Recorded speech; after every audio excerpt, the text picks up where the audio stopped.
อันนี้คือนครหลวงโซลหรือว่าภาษาลาวเอิ้นว่านครเซอุลเนาะของเกาหลีพวกท่านเห็นบ่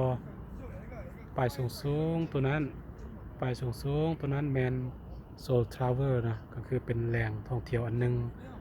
ที่มีชื่อเสียงของนครหลวงโซลของเกาหลีใต้เนาะคันถึงนครหลวงเซอุลหรือว่านครหลวงโซลแล้วเขาต้องเว้าถึงเรื่องความ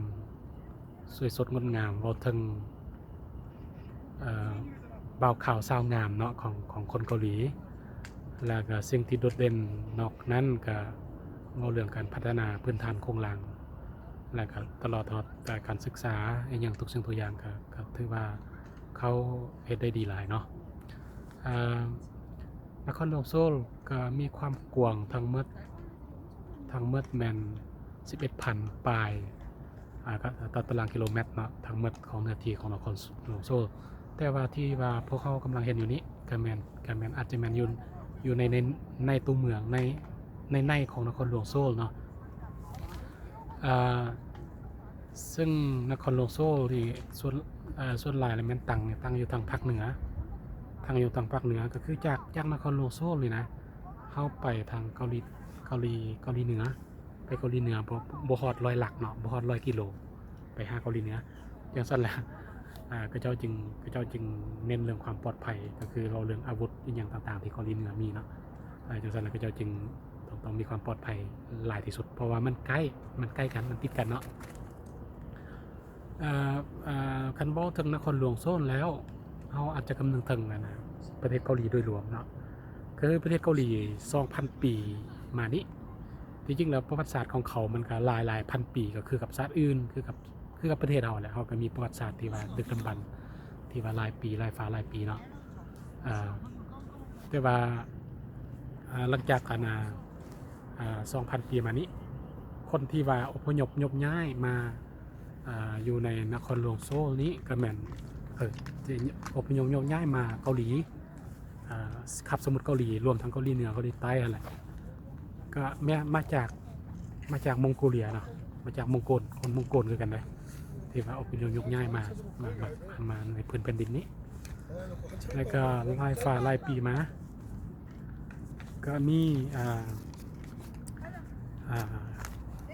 ชนเผ่าคือกันเลยตอนนั้นตอนหลายปีก็มีคนชนเผ่ามีประมาณ 3-4 ชนเผ่านี่แหละก็คือมีชนเผ่าศิลา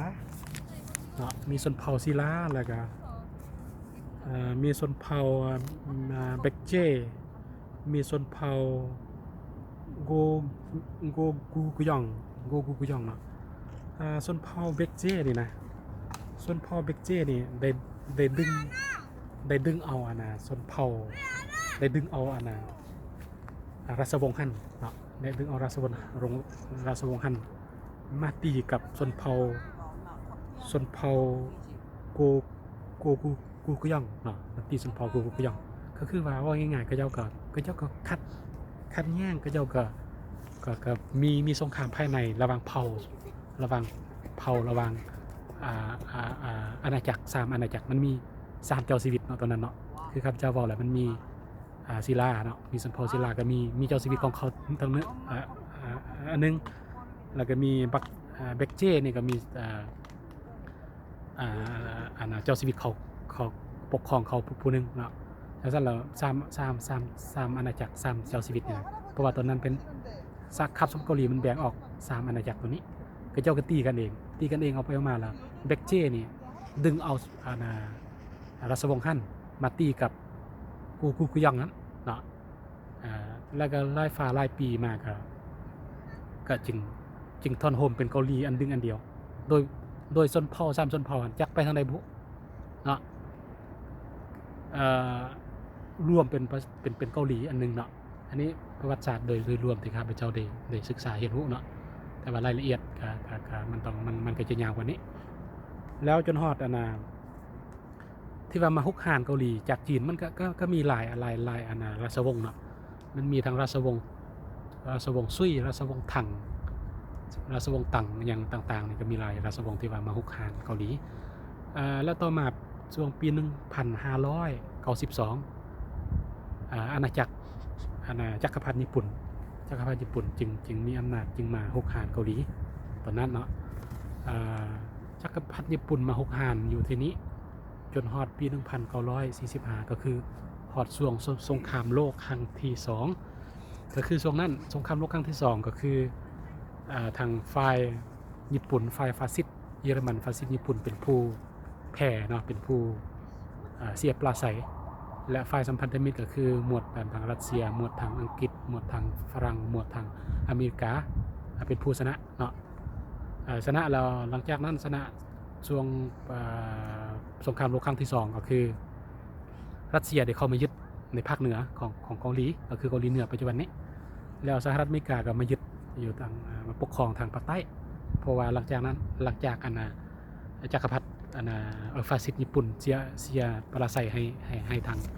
อเมริกาให้ทางสัมพันธมิตรเลยเด้นะประวัติศาสตร์โดยย่อมันเป็นอย่างนั้นแล้วต่อมากับต่อสู้กันเนาะหลังจากทางรัสเซียทางสหภาพโซเวียตก็คือรัสเซียปัจจุบันนี้กับทางฝ่ายอเมริกาบ่ถือกันเด้จึงมีการต่อสู้กันจึงเกิดสงคราม2เกาหลีเกิดสงคราม2เกาหลีก็แบ่งนี่ได้แบ่งเกาหลีออกเป็น2เกาหลีก็คือเกาหลีเหนือกับเกาหลีใต้เกาหลีเหนือก็คือได้เดินทางตามระบบสังคมนิยมก็คือทางโดยมีทางเครือข่ายทางสหภาพโซเวียตก็คือทางนำพาโดยพรรคคอมมิวนิสต์เป็นผู้สนับสนุนมีทางจีนไปพร้อมนะและทางภาคใต้ทางเกาหลีใต้ก็มีอเมริกาแล้วก็บรรดาประเทศพันธมิตรเขาร่วมน้ำสนับสนุนจึงแบ่งเกาหลีออกเป็น2ประเทศในปัจจุบันนี้เนาะแล้วเกาหลีใต้ก็น้อยกว่าเกาหลีเหนือหน่อยนึงเนาะคือเกาหลีใต้นี่ก็รวมทั้งหมดเป็นแต่แสนปลายต่อตารางกิโลเมตรเนาะสมเทียบบ้านเฮายังได้2ทบเนาะบ้านเฮาก็232,3268บ่ยังไงล่ะเนาะ200,000ปลายบ้านเฮาเนาะเกาหลีใต้แม่นแต่แสนปลายหน่อยนึงเนาะจังซั่นล่ะด้วยรวมแล้วเขาก็ถือคุกหานแล้วหลังจากคุกหานมาหลายปีหลายศตวรรษพระเจ้าก็ทนโฮมได้หลังจากแบ่ง2เกาหลีตั้งแต่ปี 1960 ปี 1970 80เขาเจ้าสร้างสาพัฒนาประเทศของเขาเจ้าโดยเน้นการพัฒนาเศรษฐกิจเป็นพื้นฐานเป็นหลักเป็น priority เนาะเรื่องการเมืองอันเป็นสำห้องอย่างสั้นเราก็เจ้าจึงพัฒนาก้าวกระโดดช่วงปี 1960นะการเกาหลีใต้ก็เป็นประเทศหนึ่งที่ทุกข์ยากที่สุดของอาเซียของทวีปอาเซียหรือของโลกเนาะแต่หลังจากปี 1970 80 ขึ้นไปเขาก็เป็นประเทศหนึ่งที่ว่าเป็นประเทศที่ร่ำรวยมาฮอดปัจจุบันนี้เกาหลีใต้ก็เป็นประเทศหนึ่งที่ว่าเป็นประเทศที่ว่ามีเศรษฐกิจใหญ่อันดับต้นๆของโลกอันดับต้นๆคืออันดับที่10ที่11ของโลกเนาะที่ว่ามีเศรษฐกิจขนาดใหญ่นอกจากอเมริกาจีนญี่ปุ่นเยอรมันอังกฤษฝรั่งนอกจากอินเดียนอกจากบราซิลนอกจากอย่างต่างๆเนี่ยก็เกาหลีใต้ก็อยู่ในนั้นเป็นอันดับ11ของโลกที่ว่ามีเศรษฐกิจใหญ่ของโลกเนาะแล้วก็เกาหลีใต้ก็มี GDP มีรายได้ต่อคนต่อปีก็ประมาณ30,000 ดอลลาร์ต่อคนต่อปีเนาะอยู่บ้านเฮาตอนนี้ประมาณ 3,000 ปลายต่อคนต่อปีอยู่ไทยประมาณ 6,000 ปลายเนาะอันนี้เป็นเศรษฐกิจของเกาหลีใต้ถือว่าอันดับต้นๆของโลกเนาะแล้วเว้าด้านอื่นๆของเกาหลีใต้เขาก็มีดีหลายอย่างเนาะโดยเฉพาะเว้าเรื่องการศึกษาเกาหลีใต้เคยติดอันดับท็อปอันดับ1ใน3 1ใน4 1ใน5ของโลกเนาะที่ผ่านมาคือ2016บ่2017ประมาณนี้ก็เจ้าก็เคยติด1ใน2 1ใน3เลยเราเรื่องการศึกษาวันนี้เว้าเรื่องเว้าเรื่อง innovation เนาะ innovation ก็คือเว้าเรื่องนวัตกรรมเกาหลีใต้เคยติดอันดับ1เนาะมีเกาหลีใต้แล้วก็มีเยอรมันที่ว่าติดอันดับของเว้าเรื่อง innovation เว้าเรื่องนวัตกรรมของเทคโนโลยีที่ว่าทันสมัยในการเข้าใช้ในการบริหารเวียกการสาธารณะเว้าเรื่องการไปมาหาสู่เว้าเรื่องการขนส่งเว้าเรื่องการจับจ่ายใช้จ่ายเว้าเรื่องการดำรงชีวิตโดยรวมศึกษาการเฮ็ดเวียกเฮ็ดงานก็จะ ใส่innovation นี่ก็หลายสมควรถือว่าติดอันดับ1อันดับ2ของโลกเนาะอันนี้เป็นประวัติอันนี้เป็นสภาพรวมข้อมูลรวมๆข้อมูลแบบขาวๆของเกาหลีใต้โดยเฉพาะเป็นมื้อนี้เป็นเฮาที่ข้าพเจ้าถ่ายนี่เป็นนครหลวงเซอุลนครหลวงโซลของเกาหลีใต้เนาะในยามกลางคืนในยามราตรีเนาะเป็นอะไรนั้นข้าพเจ้าขอฝากวิดีโอนี้ให้บรรดาทานได้รับได้ชมได้เบิ่งเพื่อเป็นบทเรียนสำหรับผู้ที่เพิ่นได้เบิ่งได้เห็นมาแล้วก็บ่เป็นหยังแต่ว่าผู้ที่ว่าบ่เคยไปบ่เคยฮอดก็ให้เบิ่งเนาะให้เบิ่งเป็นบทเรียนเป็นความรู้ใหม่ๆเป็นเพิ่มเติมความรู้ที่เขามีซั่นซะถ้าว่าข้าพเจ้าเอาผิดพลาดประการใดขอโทษขออภัยนำบรรดาท่านที่ว่ารับชมที่ว่าได้ติดตามวิดีโอนี้เนาะสำหรับการถ่ายวิดีโอในครั้งนี้ข้าพเจ้าขออำลาเพียงเท่านี้เนาะโอกาสหน้าบ่แม่นโอกาสหน้าดอกมืออื่นมือประมาณ 3-4 มือข้างหน้าข้าพเจ้าก็จะได้ถ่ายวิดีโอจะได้ถ่ายเกี่ยวกับการท่องเที่ยวอยู่ในเกาหลีเนาะคือข้าพเจ้าจะได้ไปทัศนศึกษาจะได้ไปท่องเที่ยวอยู่เกาะเจจูเนาะเกาะเจจูเนาะก็เป็นเกาะที่ว่างามอันดับต้นๆของเกาหลีบรรดาท่านเห็นตัวนั้นบ่เห็นตึกตัวนั้นบ่ตึกสูงๆตัวนั้นเนาะลองซูมลงมั้ยเนาะอันนั้นตึกตัวนี้ตึกตัวสูงๆก้อนหมู่ที่มีไฟแสงสีนี้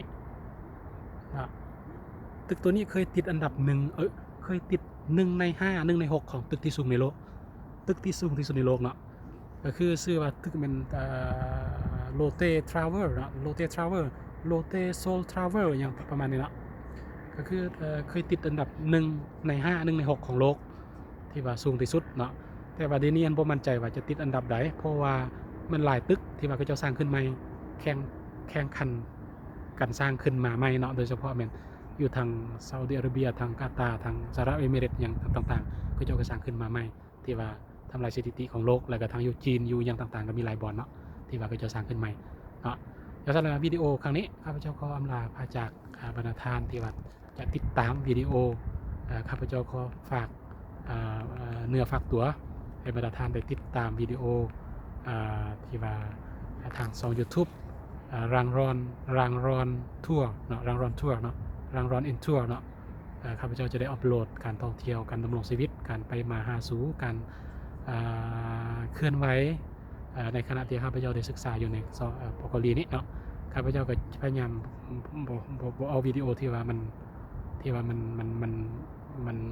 บ่ถูกต้องที่ว่ามันบ่เหมาะสมนะครับพยายามจะเอาที่ว่าวิดีโอที่ว่ามันเป็นสาระคดีที่ว่าเป็นสาระน่ารู้ที่ว่ามันมีข้อมูลมีความรู้เพิ่มเติมสำหรับคนที่ว่าอยากเบิ่งอยากเห็นเนาะฉะนั้นข้าพเจ้าขออำลาพระจากแค่เท่านี้เนาะขอขอบใจ